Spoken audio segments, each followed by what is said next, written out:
കരുത്തുറ്റ ബിംബങ്ങൾ തീർത്തപ്പോഴും ഭാഷയിൽ ലാളിത്യം കണ്ടെത്തിയ പക്വതിയായ കവി. ഉത്തരാധുനിക മലയാള കാവ്യശ്രേണിയിലെ വ്യത്യസ്ത ഭാഷയ്ക്കും ശൈലിക്കുമുടയവൻ. റൂമിയിൽ കവി വീരാൻകുട്ടിയുടെ ഹൃദയഭാഷണത്തിലേക്ക് സ്വാഗതം ചെയ്യുന്നു എല്ലാവരെയും. വിശക്കാത്തവന്റെ മുന്നിലെ അപ്പത്തിനെ കാവ്യബിംബമാകാൻ കഴിയും. വിശക്കുന്നവന്റെ മുന്നിലുള്ള പറ്റില്ല.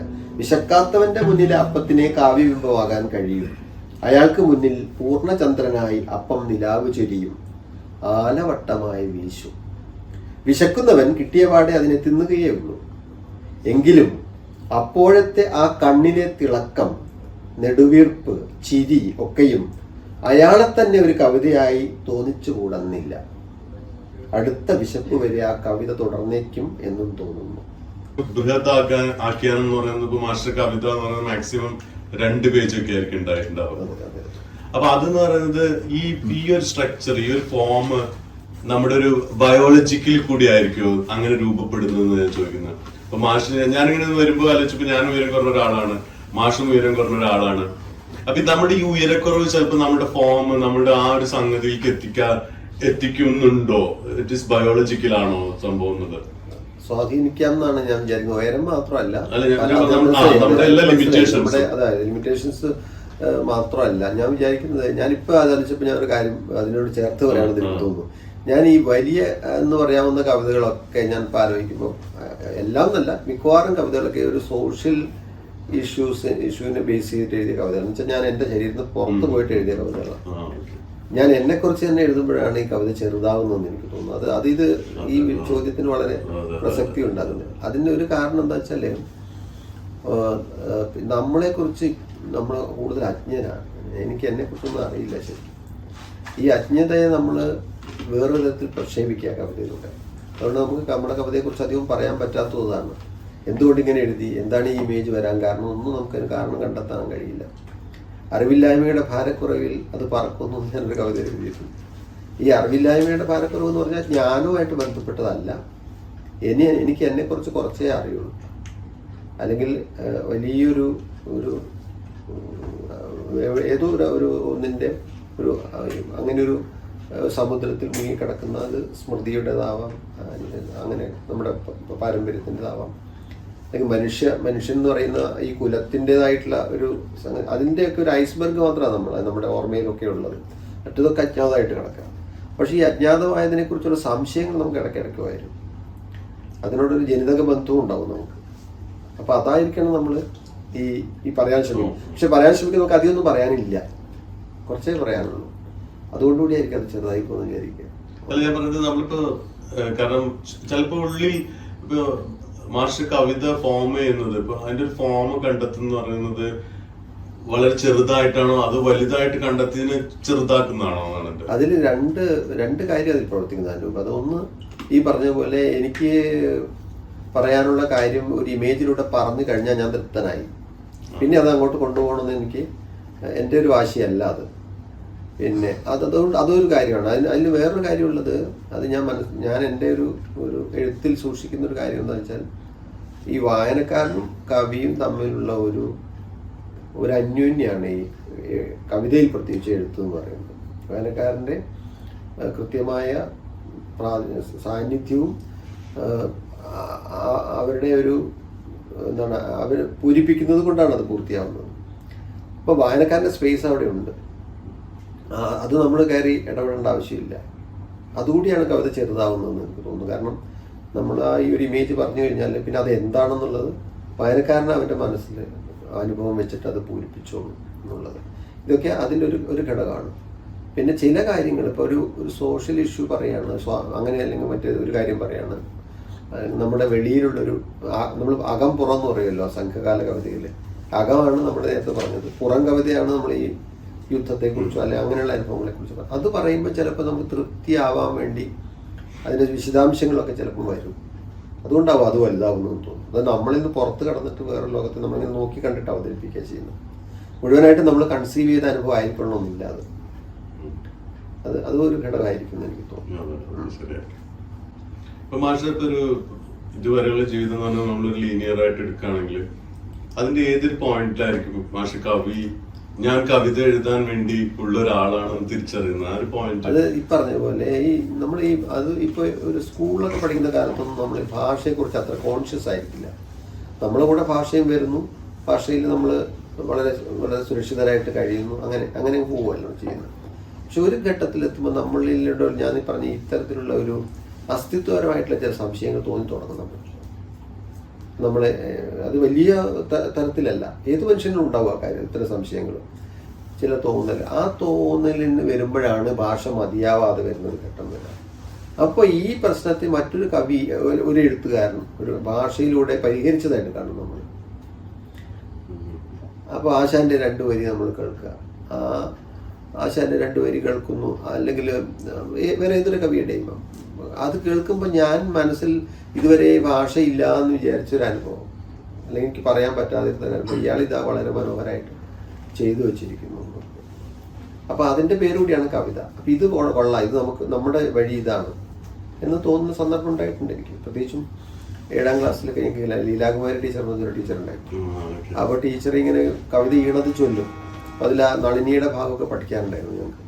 അപ്പോൾ ഉച്ചയായി തണലിൽ 5 പുസ്തകം വെച്ചു മല്ലികയിരുത്തിരുന്നതും മെച്ചമായ ചെറുമാല കെട്ടിയ എൻ കൊച്ചു വാർമുടിയിൽ അങ്ങ് അടിഞ്ഞതും എന്നൊക്കെയുള്ള ഭാഗം വരുമ്പോൾ ഈ അനുഭവം നമ്മുടെ ഉള്ളിലുണ്ട്. ഒരു സൗഹൃദത്തിൻ്റെയോ പ്രണയത്തിൻ്റെയോ അനുഭവം നമ്മുടെ ഉള്ളിലുണ്ട്. നമ്മൾ ആരോട് പറഞ്ഞിട്ടുമില്ല അത്. പക്ഷേ അതേ അനുഭവം തന്നെ അതിനേക്കാളും സാന്ദ്രമായിട്ട് ഈ വേറൊരാൾ പറയുന്നു. അത് അത് അത് അത് സ്വാഭാവികമായിട്ടും അങ്ങനെ ഒരു ഭാഷ ഉണ്ട് എന്ന് നമ്മുടെ കൂടി അനുഭവത്തിനാണ് അവിടെ ഭാഷ വരുന്നത്. ഇങ്ങനെ കവിത വായിക്കുന്ന കവിത, കേൾക്കുന്ന കവിതയിലൂടെ ഒരു സാധനം. മറ്റൊന്ന്, അത് പറയുമ്പോൾ മാത്രം നമുക്ക് വേറെ ഏതോ തരത്തിലുള്ള ഒരു നിലനിൽപ്പ് സാധ്യമാവാൻ, ഒരാശ്വാസമോ സുരക്ഷിതത്വ ബോധമോ നമ്മളുണ്ട് എന്നുള്ള ബോധമോ ഒക്കെ ഉണ്ടായിത്തീരുന്നത്. ഇത് 2 ചേർന്നിട്ടാണ് ഞാൻ കവിതയിലേക്ക് വരുന്നത്. അതൊന്നും എഴുതാൻ പറ്റുമെന്ന് എനിക്ക് തോന്നിയിട്ടില്ല. ഞാൻ ആദ്യകാലത്തൊക്കെ ഇതൊക്കെ അനുകരണമായിരുന്നു. പല കവികളെ അനുകരിച്ചുകൊണ്ട് എഴുതുന്ന ഒരു കാലം ഉണ്ടായിരുന്നു എനിക്ക്. 35 വയസ്സൊക്കെ അതിന് ശേഷമാണ് ഞാൻ ഈ ഊത്തൊക്കെ വരുന്ന ഒരു 36 വയസ്സ് അതിന് ശേഷമാണ്. അപ്പോൾ കുറേ കാലം എടുത്തു. അത് കുറേ കാലത്ത് ഞാൻ ഈ തിരിച്ചറിഞ്ഞു ഞാനത്. ഞാൻ എൻ്റെ ഭാഷയിലല്ല എഴുതുന്നത്, മറ്റുള്ളവരുടെ എൻ്റെ കൈ പിടിച്ച് എഴുതിക്കുന്നതെന്ന് തിരിച്ചറിയും. മാറി നിന്നിട്ട് ബാലസാഹിത്യമൊക്കെ എഴുതി. അങ്ങനെ എഴുതാതിരിക്കാൻ നമുക്ക് പറ്റില്ല, എന്തെങ്കിലുമൊക്കെ എഴുതിയല്ലേ പറ്റുള്ളൂ. പിന്നെ ചില പ്രത്യേക സാമൂഹ്യ സാഹചര്യം ഉണ്ടായി. ഇപ്പോൾ ഗോളി റൈൻസിൻ്റെ സമരം അത് എന്നെ ബാധിച്ച പ്രധാനപ്പെട്ട വിഷയമാണ്. അബ്ദുറൈ എന്ന് പറയുന്ന ഒരു മനുഷ്യൻ്റെ മരണം. അയാളായിരുന്നു ഈ ഗോളി റൈൻസിനെതിരെ സമരം ചെയ്തൊരു സാധാരണ മനുഷ്യനായിരുന്നു. അപ്പോൾ അയാൾക്ക് ക്യാൻസർ വന്നു.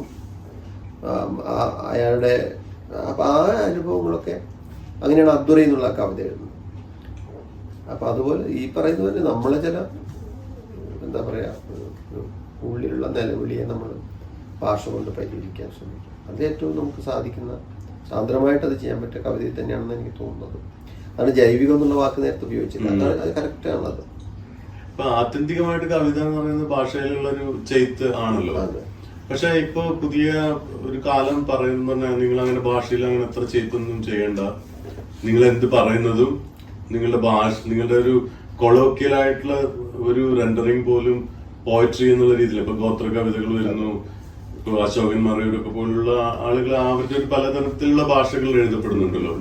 അപ്പൊ അത്തരം ഒരു സംഗതികൾ നമ്മൾ എങ്ങനെയാണ് ഒരു ഭാഷയിൽ ചെയ്ത്ത് എന്ന് പറയാൻ പറ്റും? ഞാൻ വിചാരിക്കുന്നത് ഈ കവിത എന്ന് പറയുന്നത് തന്നെ ഒരു ഭാഷയാണ്. അത് കവിത തന്നെ ഒരു ഭാഷയാണ്. മാതൃഭാഷ എന്ന് നമ്മൾ വിളിക്കുമെങ്കിലും നമ്മളാരും മാതൃഭാഷയിലല്ല കവിത എഴുതുന്നത്. ഓരോ കവി ആ ഭാഷയിൽ നിന്ന് സ്വന്തമായിട്ടൊരു ഭാഷ ഉണ്ടാക്കുകയാണ്. അതിപ്പോൾ അതിന് ഏറ്റവും അടുത്ത് നിൽക്കാൻ പറ്റുക അവനവൻ്റെ സ്വാഭാവികമായിട്ട് ഏത് സാഹചര്യത്തിലാണോ അയാൾ വളരുന്നത്, അയാളുടെ അനുഭവങ്ങൾ ഏതിലാണോ സഞ്ചയിക്കപ്പെട്ടിട്ടുള്ളത്, അയാളുടെ ബോധവും അയാളുടെ സംശയങ്ങളും അയാളുടെ ഈ പറയുന്ന ഈ കാര്യങ്ങളൊക്കെ ഏത് ഭാഷ കൊണ്ടാണോ അയാൾ വിനിമയം ചെയ്യാൻ ശ്രമിക്കുന്നത് ആ ഭാഷയിലായിരിക്കും കവിത ഏറ്റവും സ്വാഭാവികമായിട്ട് വരിക. അപ്പോൾ ഒരു ആദിവാസിയെ സംബന്ധിച്ചിടത്തോളം അയാളുടെ അനുഭവങ്ങൾ, അയാളുടെ ചുറ്റുമുള്ള അനുഭവങ്ങൾ, അയാൾ സ്വാംശീകരിച്ചിട്ടുള്ള ബോധങ്ങൾ, ഇതെല്ലാം അയാളുടെ ഭാഷയിൽ തന്നെയായിരിക്കും സ്വാംശീകരിച്ചത്. അപ്പോൾ അതിലെഴുതലാണ് ഏറ്റവും സ്വാഭാവികം. അയാൾ മലയാളത്തിൽ എഴുതലല്ല ശരി.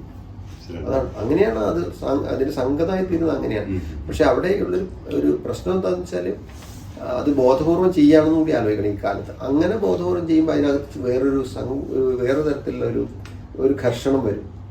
എന്നുവെച്ചാൽ വേറൊരു ഭാഷയിലാണ് ഇയാൾ വിദ്യാഭ്യാസം നേടിയിട്ടുണ്ടാവുക, വേറൊരു ഭാഷയിൽ ആൾക്കാരായിട്ട് ഇയാൾ സാധാരണഗതിയിലുള്ള വിനിമയം നടത്തുന്നത്. കവിത എഴുതുമ്പോൾ മാത്രം ഈ ഗോത്ര ഭാഷയിൽ എഴുതേണ്ടി വരികയും ചെയ്യുമ്പോൾ ഉണ്ടാകുന്ന ഒരു പ്രശ്നം അവിടെ അയാൾ എഴുതുന്നയാൾ നേരിടുന്നുണ്ടാവും. അതൊരു സംഗതി അതിനകത്തുണ്ട്, ഉണ്ടാവും, തീർച്ചയായും ഉണ്ടാവും. ഇപ്പൊ ഗോത്രഭാഷയിൽ എഴുതി ഉടനെ തന്നെ അവർ മലയാളത്തിലേക്ക് ട്രാൻസ്ലേറ്റ് ചെയ്യുന്നതിന്റെ ഒരു കാര്യം അതാണ്. ഗോത്രഭാഷയിൽ നിൽക്കല്ലോ ചെയ്യുന്നത്. മാസ്റ്റർ കവിതയ്ക്കൊക്കെ ഒരു ഇന്നർ സംഗീതമുണ്ട്. ഇപ്പൊ ഏതൊരു, കാരണം അതിന്റെ ഒരു ഫ്ലോ അങ്ങനെയാണ്. പക്ഷെ ഒരു നമുക്ക് വളരെ എന്താ പറയാ, ശരിക്കുള്ള സംഗീത രൂപത്തില് ഈണത്തിലുള്ള കവിതകൾ ഭയങ്കരമായിട്ട് കുറവാണ് മാഷ എഴുതിയിട്ടുള്ളത് തോന്നുന്നു. സോക്കോൾഡ് നമ്മൾ പറയുന്ന ഒരു ഈണം, ലിറിക്സ് എന്ന് പറയുന്ന രീതിയിലുള്ള ഒരു കാവ്യ സമ്പ്രദായം മാഷ് തുടരാറില്ല തോന്നുന്നു എനിക്ക്. കുറവാണ്. അതിനെന്തെങ്കിലും പ്രത്യേക കാരണങ്ങൾ എന്തെങ്കിലും ഉണ്ടോ? അതൊരു അല്ലെങ്കിൽ ഭാഷ അത്തരം ഒരു ഈണം തെരഞ്ഞെടുക്കുമ്പോൾ അത് നവീകരിക്കപ്പെടുന്നില്ല എന്നുള്ളൊരു തോന്നലുണ്ട്. അല്ല, ഞാൻ പഠിച്ചതും വായിച്ചതും ഒക്കെ ഈ ഈണത്തിലുള്ള കവിതകൾ തന്നെയാണ്. ഏറ്റവും മികച്ച മലയാളത്തിലെ ഏറ്റവും മികച്ച കവിതകളൊക്കെ അതിലാണ് കിടക്കുന്നത്. കുമാരനാശാനും എഴുത്തച്ഛനായാലും ആരായാലും. പക്ഷെ നമ്മളിങ്ങനെ വളർന്നു വരികയും നമ്മുടെ അനുഭവങ്ങൾ ഇങ്ങനെ അതിനിടയ്ക്ക് ആധുനികതയുടെ കവിതയും നമ്മൾ വായിക്കുന്നൊക്കെ ഉണ്ട്. ഗദ്യത്തിലേക്ക് പ്രവേശിച്ച് കഴിഞ്ഞിട്ടുണ്ട് മലയാള കവിത. അപ്പൊ അവിടെ ഞാൻ നോക്കിയിട്ടുള്ളൊരു കാര്യം എന്താ വെച്ചാൽ, ഈ അനുഭവങ്ങളെ നമ്മൾ സത്യസന്ധമായിട്ട് പറയുക എന്നുള്ളതാണ് കവിതയിലെ പ്രാഥമികമായിട്ടുള്ള നമ്മുടെ ഉത്തരവാദിത്വം. കാരണം ഒട്ടും കളവ് കവിതയിൽ സാധ്യമല്ല. നമുക്ക് ഏത് മാധ്യമത്തിൽ നിങ്ങൾ കളവ് ചെയ്താലും കവിതയിൽ കളവ് പറ്റില്ല. അങ്ങനെ കളവ് പറ്റാതിരിക്കണമെങ്കിൽ അത്രയും സത്യസന്ധമായിട്ടൊരു ഭാഷയിൽ അത് പറയണം. ഒട്ടും കൃത്രിമത്വം ഇല്ലാത്തൊരു ഭാഷയിൽ പറയേണ്ടി വരും. അപ്പം അതിനെനിക്ക് തോന്നിയൊരു കാര്യം എൻ്റെ സംസാര ഭാഷയോട് അടുത്ത് ഗദ്യത്തിൽ പറയാമെന്നുള്ളതാണ്. ഒരു പക്ഷേ പഴയ എഴുത്തുകാർക്ക് അവര് വൃത്തനിബദ്ധമായിട്ടുള്ള കവിത എഴുതുമ്പോഴും അവർക്കിത് കൊണ്ടുവരാൻ കഴിഞ്ഞിട്ടുണ്ടാകും. ഇന്ന് പക്ഷെ അങ്ങനെയല്ല. എല്ലാവർക്കും സ്വന്തമായി ഭാഷ കൂടുതൽ ജനാധിപത്യവൽക്കരിക്കപ്പെട്ടു. ആ ഒരു കാലത്ത് അതിനോടൊപ്പം നിന്ന് തന്നെയാണ് നമ്മുടെ കവിത സഞ്ചരിക്കേണ്ടതെന്ന് എനിക്ക് തോന്നുന്നു. കാരണം കുറച്ച് ആളുടെ മാത്രം ഒരു സ്വത്തായിട്ട് ഇരുന്നൊരു കാലത്ത് നിന്ന് കവിത എല്ലാവരുടെയും സ്വത്തായിട്ട് മാറിക്കൊണ്ടിരിക്കുന്ന ഒരു കാലത്ത് നമുക്ക് വളരെ റിസർവ്ഡ് ആയിട്ടുള്ളൊരു ഭാഷയിൽ, അല്ലെങ്കിൽ ഇങ്ങനെ നേരത്തെ ഫോം ചെയ്ത് വെച്ചിരിക്കുന്ന ഒരു ഇതിലേക്ക് നമ്മൾ അനുഭവങ്ങളെ കൊണ്ടുവരാൻ പറ്റുമെന്നുള്ളത് ഒരു ഇഷ്യൂ ഉണ്ട്. മറ്റൊന്ന് ഈ പറഞ്ഞ പോലെ വായനക്കാരനെ സ്പേസ് കൊടുക്കുക എന്നുള്ളത്, അവിടെയും പ്രശ്നമുണ്ട്. അവിടെയൊക്കെ നമ്മൾ ഏറ്റവും കുറച്ച് വാക്ക് നമുക്ക് ഇഷ്ടമുള്ള രീതിയിൽ ഉള്ള ഒരു ഡിക്ഷൻ അത് കൊണ്ടുവരാം. പക്ഷെ അത് ഗദ്യം അല്ല. നമ്മളിപ്പോൾ ഈ കവിതയിൽ ഗദ്യം ഉപയോഗിക്കുന്നു എന്ന് പറയുന്നുണ്ടെങ്കിൽ ഗദ്യമേ അല്ല, അത് പ്രോസ അല്ല. അത് ഈ സംഗീതം എന്ന് പറഞ്ഞില്ല, അത് ശരിയാ. എനിക്കത് പലപ്പോഴും അനുഭവപ്പെട്ടിട്ടുണ്ട്. ഈ ചില വാക്കുകൾ ഉപയോഗിക്കുമ്പോൾ അതല്ല വാക്ക് വേണ്ടത് എന്ന് പറയും, വേറെ വാക്ക് അതല്ല ആ വാക്ക് എന്ന് വെച്ചാൽ ഈ അക്ഷരം കൂടിപ്പോയി എന്ന് വിചാരിക്കുന്ന പോലെ തന്നെ നമുക്ക് അത് ബോധം വരുവാണ്. അപ്പൊ അതിനൊരു താളം ഉണ്ടാവണം തീർച്ചയായിട്ടും. അപ്പൊ ആ ഒരു ജേർണിയാണ് എനിക്ക് തോന്നുന്നു കുറെ കവികൾക്ക് അത് അറിയാത്തത്, പുതിയ എഴുതിക്കൊണ്ടിരിക്കുന്നത്. അതായത് ആ അടുക്കി വെക്കലുണ്ടല്ലോ ഒരു പോയട്രിയില്. നമ്മൾ പറഞ്ഞാൽ അതൊരു ഒരു പസിൽ പോലത്തെ ഒരു പരിപാടിയാണല്ലോ. കാരണം നമ്മളിങ്ങനെ വാക്കുകൾ അടുക്കി വെക്കുന്നു. ഒരു വാക്ക് ചിലപ്പോ നമുക്ക് കിട്ടില്ല, ചിലപ്പോ നമ്മൾ ഒരു ജീവിതകാലം മുഴുവൻ ആ വാക്കിന് വേണ്ടി വെയിറ്റ് ചെയ്യേണ്ടി വരും. അതാണല്ലോ ഒരു കവിയുടെ ധ്യാനം അല്ലെങ്കിൽ ട്രാവൽ എന്ന് പറയുന്നത്. അത് ചിലപ്പോൾ ചിലർക്ക് മനസ്സിലാവുന്നില്ല തോന്നുന്നു, എനിക്ക് തോന്നുന്നത്. ഈ നമ്മൾ ഇപ്പൊ നോവലിലൊക്കെ ആണെങ്കിൽ വാക്യമാണ് അതിന്റെ യൂണിറ്റ് ആയിട്ട്, പക്ഷെ കവിതയിൽ വാക്കാണ് യൂണിറ്റ്. പിന്നെ സാധാരണ പറയുമല്ലോ, ഓരോ കവിതയിലെ എല്ലാ വാക്കും അണ്ടർലൈൻ അടിവരയിട്ട വാക്കുകളാണ്. എല്ലാ വാക്കുകളും അടിവരയിട്ട വാക്കുകളാണ്. അങ്ങനെ വരുമ്പോൾ വാക്കിന്റെ ആ ഒരു അതെങ്ങനെ വിന്യസിക്കുന്നു. ഇപ്പൊ ചില വരിയിൽ ഒറ്റ വാക്ക് മാത്രം വെക്കും നമ്മൾ ഫോക്കസ് കിട്ടാൻ വേണ്ടിയിട്ട്. 2 വാക്ക് വന്നു കഴിഞ്ഞാൽ ഒരു വരിയിൽ ഒറ്റ വാക്ക് മാത്രം വെക്കും. ഇതൊക്കെ ശ്രദ്ധിച്ചിട്ടാണ് നമ്മൾ ഈ വരി മുറിക്കുന്നത് പോലും. ഇപ്പൊ ഈ ഫേസ്ബുക്കിലൊക്കെ ചെയ്യുമ്പോൾ ഒരു പ്രശ്നം അതാ, ഫേസ്ബുക്കാണ് വരി മുറിക്കുക, നമ്മളല്ല. ആ മാധ്യമമാണ്. ഒരു വാക്ക് അധികമായി കഴിഞ്ഞാൽ എത്രയല്ലേ പറ്റുള്ളൂ, അത് മുറിച്ച് താഴെ ഇടും. അപ്പൊ നമുക്ക് എഴുതാൻ പറ്റില്ല. പുതിയ മാധ്യമത്തിൽ വലിയ പ്രശ്നമാണത്. ഞാനെപ്പോഴും മഹേഷിനൊക്കെ കവിത അയക്കുമ്പോൾ മെയിൽ ചെയ്യുക. കാരണം വാട്സപ്പിൽ നമ്മൾ ടൈപ്പ് ചെയ്ത് അയച്ചു കഴിഞ്ഞാൽ മുറിയും, താഴെ മുറിഞ്ഞ് കിടക്കും, അതുപോലെ തന്നെ അച്ചടിച്ച് വരും. അപ്പോൾ അത് വളരെ ശ്രദ്ധിച്ചിട്ടാണ് ഒരു വരിയിൽ ഒരു വാക്ക് നിർത്തുന്നത്, ഈ വരിയിൽ ഇത്ര വാക്ക് വേണമെന്നൊക്കെ തീരുമാനിക്കുന്നത്. അതിന് കിട്ടേണ്ട ഫോക്കസ്, അതിന് കിട്ടേണ്ട ശ്രദ്ധ, ആ കവിതയിൽ അതിനുള്ള പ്രാധാന്യം, വാക്കുകളുടെ പ്രാധാന്യമൊക്കെ ശ്രദ്ധിച്ചിട്ടാണ്. അപ്പം അത് ആ ശ്രദ്ധ തന്നെയാണ് എനിക്ക് തോന്നുന്നു കവിതയിൽ വേണ്ടത്. ഇപ്പം എല്ലാവരും ശ്രദ്ധിച്ചിട്ടില്ല എൻ്റെ ഒരു കവിത ആശ്ലേഷം എന്ന് പറഞ്ഞിട്ട്, ഭൂമിക്കടിയിൽ വേരുകൾ കൊണ്ട് കെട്ടിപ്പിടിക്കുന്നു, ഇലകൾ തമ്മിൽ തൊടുമെന്ന് പേടിച്ച് നാം, ഒറ്റ വരിയ, നാം അകറ്റി നട്ട മരങ്ങൾ എന്നാണ്. ഈ കവിത തന്നെ അത് വരണം, എന്നാലേ ആ കവിതയാവുള്ളൂ. പകരം നമ്മളിങ്ങനെ ഒറ്റ സെൻറ്റൻസ് ആയിട്ട് അങ്ങനെയല്ലാതെ ആ നാം ഒറ്റ വരിയിൽ തന്നെ വരണം. അത് വളരെ പ്രധാനമാണ് നാം എന്നുള്ളത്. അങ്ങനെയാണ് അതിൻ്റെ സ്ട്രക്ചർ. അപ്പം അത് അങ്ങനെ ശ്രദ്ധിച്ചിട്ടാണ് അത് ചെയ്തിട്ടുള്ളത്. ഞാൻ ശ്രദ്ധിക്കുന്ന ഒരു കാര്യം അതാണ്. ആ ഒരു സൂക്ഷ്മതയുടെ ഒരു അഭാവം എനിക്ക് തോന്നുന്നു. കാരണം ഇപ്പൊ ഏത് റൈറ്ററും അല്ലെങ്കിൽ എഴുതാൻ ആഗ്രഹിക്കുന്നതിന് ആദ്യമായിട്ട് കടന്നു വരുന്നത് ഇപ്പോൾ ഈ കാലഘട്ടത്തിൽ എന്ന് പറഞ്ഞ കവിതയിലേക്കാണ്. ഒന്ന് തോന്നുന്നു അതൊരു സുഗമമായ പ്രവർത്തനമാണെന്നുള്ളൊരു ധാരണയിലാണ് തോന്നുന്നു എനിക്കത്. ഈ ആ വാക്കിന്റെ ഈ അടുക്കി വെക്കലുകളും അതുണ്ടാക്കുന്ന ഒരു ഇമേജറിയെ കുറിച്ചൊന്നും എനിക്ക് തോന്നുന്നില്ല അത്രമാത്രം സൂക്ഷ്മവും സീരിയസ് ആണെന്നുള്ളത്. അപ്പൊ അത് ഒരു എളുപ്പമാർഗമാണ്. ഭാഷയിൽ ഒരു ശില്പം ഉണ്ടാക്കാൻ ഇപ്പൊ പിന്നെ നിസാറൊക്കെ ഇവിടെ ഉണ്ടല്ലോ, ഒരു ചിത്രം അല്ലെങ്കിൽ ഒരു ശില്പം. നമ്മൾ ചിത്രം വരയ്ക്കുന്ന സമയത്ത് സ്ട്രോക്ക് അല്പം ഡീപ്പായി പോയി, അല്ലെങ്കിൽ ഒരു കളറിൽ അല്പം മറ്റേ കളറിനോട് ചേർന്ന് പോയി, അല്ലെങ്കിൽ നമ്മുടെ ഇംപ്രഷൻ അത് വേണ്ട പോലെ വന്നില്ല എന്നൊക്കെ വന്നാൽ ആ ചിത്രത്തെ സംബന്ധിച്ച് കുറവ് തന്നെയല്ലേ അത്, അല്ലേ? ഒരു ശില്പം ഉണ്ടാക്കിയിട്ട് ഒരു ഭാഗം നമ്മൾ പിന്നെ മിനുക്കാതെ വെച്ചു, റഫായിട്ട് തന്നെ വെച്ചു എന്ന് പറഞ്ഞാൽ അത് അതിൻ്റെ കുറവല്ലേ? ഭാഷയിൽ മാത്രം എങ്ങനെ അത് കുറവല്ലാതെ ആവുന്നു, കവിതയിൽ മാത്രം എങ്ങനെ അത് കുറവല്ലാതെ ആവുന്നു? അത് വെച്ച് നോക്കി അറിയാം. ഈ ശില്പി ചെയ്യുന്ന അതേ പണി തന്നെയാണ് അയാൾ ഭാഷയിലും ചെയ്യുന്നത്. അപ്പോൾ നമ്മൾ പറയുകയാണെങ്കിൽ ഏറ്റവും റോ ആയിട്ടുള്ള ഒരു സാധനമായിരിക്കണം ശില്പം എന്ന് പറഞ്ഞിട്ട് ഒരാൾ ഒരു മരത്തടി മാത്രം അവിടെ വയ്ക്കുന്നു ശരി, അത് ശില്പം ആവില്ല. പക്ഷെ ആവും എപ്പോൾ ചില കോണ്ടെസ്റ്റിൽ അതാവും. അപ്പോൾ നമ്മൾ കാപ്പി ഇതൊക്കെ കൊണ്ടുവന്നിട്ട് വീട്ടിൽ വെക്കുന്നില്ല. അങ്ങനെ അതാണ് ഇപ്പൊ ആദിവാസി കവിതയിൽ സംഭവിക്കുന്നതാണ്. അത് വളരെ അതാണ് അവിടെ ഉള്ളൊരു സാധനം നമ്മൾ കൊണ്ടുവരികയാണ്. അതല്ലാതെ നമ്മുടെ കഴിവ് കുറവ് കൊണ്ട് എനിക്കിത് ചെത്താൻ കഴിയില്ല, അതുകൊണ്ട് ഇത് ശില്പമാണെന്ന് പറയുന്നതല്ല, ഒരു കല്ലെടുത്ത് വെച്ചിട്ട് ശില്പമാണെന്ന് പറയുന്നതല്ല. ഇത് എന്താ, അതാണ് അതിൻ്റെ ഏറ്റവും പ്രധാനപ്പെട്ട ഒരു കാര്യം എന്ന് പറയുന്നത്. ഇപ്പൊ ചിത്രകലയായാലും ഏത് കലയായാലും പിന്നെ വരയ്ക്കുമ്പോൾ അയാൾ ഇതിനൊന്നും അനുസരിക്കുന്നുണ്ടാവില്ല. പക്ഷേ അയാൾക്ക് അറിയാം, ലോകത്തുള്ള അതുവരെയുള്ള ചിത്രങ്ങൾ അയാൾ കണ്ടിട്ടുണ്ടാവും, ചിത്രകലയെക്കുറിച്ചുള്ള എല്ലാം അയാൾ മനസ്സിലാക്കിയിട്ടുണ്ടാവും. എന്നിട്ടാണ് വരയ്ക്കുന്നത്. വരയുന്ന അയാളതെല്ലാം കളയും, ഈ ഓർമ്മകളെല്ലാം കളഞ്ഞിട്ട് വളരെ അയക്ക് വരയ്ക്കുന്നുണ്ടാവുക. പക്ഷേ അതിൻ്റെ പിറകിൽ ഇതൊക്കെ ഉണ്ട്. കവിതയ്ക്ക് മാത്രം ഇത് വേണ്ടെന്ന് പറയുന്നതിൽ ശരിയില്ലല്ലോ.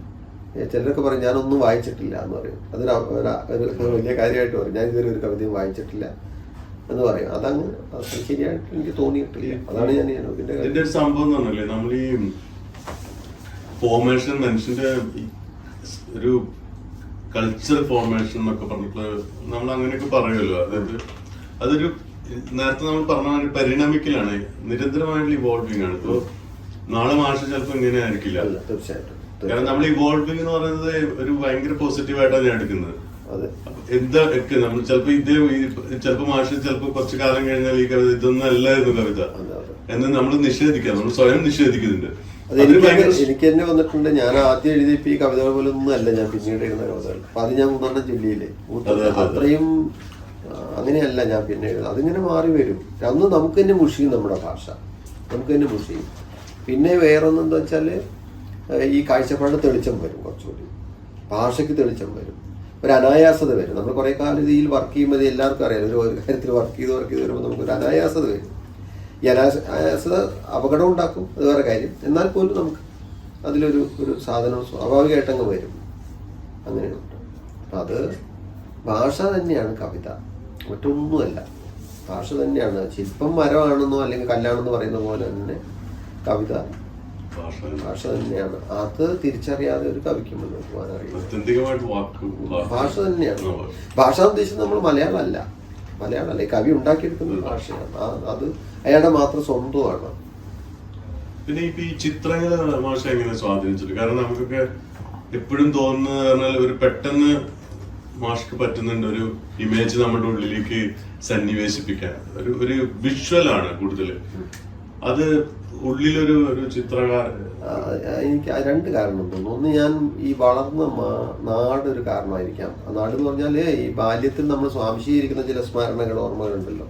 അപ്പം ഞാൻ ജീവിച്ചിരുന്ന വീട്, അതിന് താഴെ തോട്, വയൽ, തൊട്ട് മുന്നിൽ തന്നെ മല, ഇങ്ങനെ ഒരു വളരെ ദൃശ്യം ഉള്ളൊരു ലോകത്താണ് നമ്മൾ ജീവിക്കുന്നത്. ഒന്നത്. രണ്ടാമത്തത്, ഞാൻ പരാജയപ്പെട്ട രംഗമാണ് ചിത്രം വരയ്ക്കുന്ന കാര്യം. ഞാൻ ഒരിക്കലും എനിക്കൊരു ചിത്രം ഇതുവരെ ഇപ്പോഴും വരയ്ക്കാൻ പറ്റില്ല. കുട്ടികൾക്ക് വരച്ചു കൊടുക്കുമ്പോൾ ഞാൻ വരയ്ക്കും, ശരിയാവില്ല. അപ്പം ഈ കാണുന്ന കാഴ്ച ഇത്രയും സമ്പന്നമാവുകയും അതിനെ നമുക്ക് അടയാളപ്പെടുത്താൻ നമ്മുടെ കയ്യിൽ ഒരു ടൂളും ഇല്ല, എനിക്കതിന് ശേഷിയില്ല എന്നുള്ളൊരു കുറവ് നമ്മൾ അനുഭവിക്കുകയും ചെയ്യുന്നത്, ഇത് നമ്മുടെ എല്ലാ പ്രശ്നവും പരിഹരിക്കാൻ ഭാഷയിലൂടെ. ഭാഷ ചെയ്യുന്നത് അത് മാത്രമേ ഉള്ളൂ. മനുഷ്യന്റെ കുറവ് പരിഹരിക്കുക മാത്രമേ ഭാഷ ചെയ്യുന്നുള്ളൂ. അല്ലാതെ വേറൊന്നും ചെയ്ത ഈ കുറവൊക്കെ നമ്മൾ ഭാഷ പരിഹരിക്കും. എനിക്ക് തോന്നുന്നു കവിതയിൽ ഈ ചിത്രങ്ങൾ വരുന്നത് ഇതായിരിക്കും. ചിലപ്പോൾ നമ്മുടെ വരയ്ക്കാൻ പറ്റാതെ പോയ ചിത്രങ്ങളായിരിക്കും ഭാഷയിൽ അങ്ങനെ വരുന്നുണ്ടാവും. അത് പലതരത്തിൽ. അപ്പം എനിക്ക് തോന്നുന്നു ഭ്രാന്തൊക്കെ ഞാൻ ചെറുപ്പത്തിൽ ഭ്രാന്ത് വരുമെന്ന് ആഗ്രഹിച്ച ഒരാളാണ്, വരുമെന്ന് ഉറപ്പിച്ച ഒരാളാണ്. കാരണം എൻ്റെ കുടുംബത്തിൽ അങ്ങനെ ഭ്രാന്തന്മാരുണ്ട്. എനിക്കൊരു അസീനാർക്കാന്ന് പറഞ്ഞൊരു ഉമ്മാൻ്റെ ഒരു കാരണവരുണ്ടായിരുന്നു. അതൊക്കെ ഏതാണ്ട് ഒരു 6 മാസം ഭ്രാന്തും 6 മാസം സാധാരണ ജീവിതം നയിക്കുക, ഏതാണ്ട് അങ്ങനെയാണ്. അപ്പോൾ ഈ ഭ്രാന്ത് എടുക്കുമ്പോൾ എൻ്റെ വീട്ടിലാണ് വരിക. ഭ്രാന്ത് വെച്ചാൽ വലിയ വയലൻ്റ് ആവില്ല, ഭയങ്കരമായിട്ട് ചിരിക്കുകയും ഇടയ്ക്ക് ഭയങ്കരമായിട്ടും ഈ ഉണ്ടാതിരിക്കുകയൊക്കെ ചെയ്യും. അപ്പം ആ സമയത്ത് വന്ന ഭയങ്കര ഉത്സാഹമാണ് ചില സമയത്തുകൾ. അപ്പം എന്നെ എടുത്തിട്ട്, ഞാൻ ചെറിയ കുട്ടിയാണ്, എടുത്തിട്ട് ഇങ്ങനെ പോവും. സന്ധ്യയായിട്ടൊക്കെ തിരിച്ചു വരാനുണ്ടാവും. എന്നിട്ട് അന്വേഷിച്ചൊക്കെ വന്ന് എനിക്ക് ഓർമ്മയുണ്ടെന്നു. മുപ്പരൊന്നുമില്ല, എന്നെ അടുത്ത് ഇങ്ങനെ എവിടെയെങ്കിലുമൊക്കെ ഇങ്ങനെ പോവായിരിക്കും. എൻ്റെ അതുപോലെ ഉമ്മയുടെ അനിയത്തി ഭ്രാന്തായിരുന്നു, അവർ മരിച്ചുപോയി. അപ്പോൾ എനിക്ക് ഉറപ്പാണ് എനിക്ക് ഏതെങ്കിലും സമയത്ത് ഇത് വരും എന്നുള്ളത്, വരാൻ സാധ്യതയുണ്ട്. ഞാനെനിക്ക് ഉമ്മാമൻ്റെ അടുത്ത് പോയിട്ടുണ്ട്, പറഞ്ഞിട്ടുണ്ട് എനിക്ക് ഭ്രാന്ത് ഉണ്ടോ എന്ന് ചോദിച്ചു പോയിട്ടുണ്ട്. അത് വന്നാൽ എങ്ങനെയാണ് അറിയാമെന്ന് ചോദിച്ചിട്ടുണ്ട്. അപ്പം ഉമ്മാമ എനിക്ക് പറഞ്ഞു തന്നൊരു സൂത്രം എന്ന് വെച്ചാൽ 1 മുതൽ 10 വരെ എണ്ണി നോക്കുക, എന്നിട്ട് അത് ശരിയാണോ എന്ന് നോക്കിയാൽ നിങ്ങൾക്ക് ഭ്രാന്തില്ല ഉറപ്പിക്കാമെന്നാണ്. അപ്പം അങ്ങനെയൊക്കെ അപ്പം പിന്നെ ഞാൻ കവിതയിൽ പലപ്പോഴും ഈ ഭ്രാന്തിൻ്റെ അംശമുണ്ട്. നമുക്ക് ഈ അബ്നോർമൽ ഇമേജസ് വരുന്നു. ഇത് തന്നെയാണ് വരാതെ പോയ ഭ്രാന്ത്. ഇത് ഭാഷ പരിഹരിക്കുന്നതായിരിക്കും. അങ്ങനെയൊക്കെ ഉണ്ട്. മരണഭയം എനിക്ക് വലിയ പ്രശ്നമായിരുന്നു ചെറുപ്പത്തിലൊക്കെ. മരിക്കും എന്നുള്ളൊരു ഉറപ്പ്. ഇപ്പോൾ അത് ക്രോസ് ചെയ്തിട്ടില്ല, പക്ഷെ കവിതയിൽ അതുണ്ട്.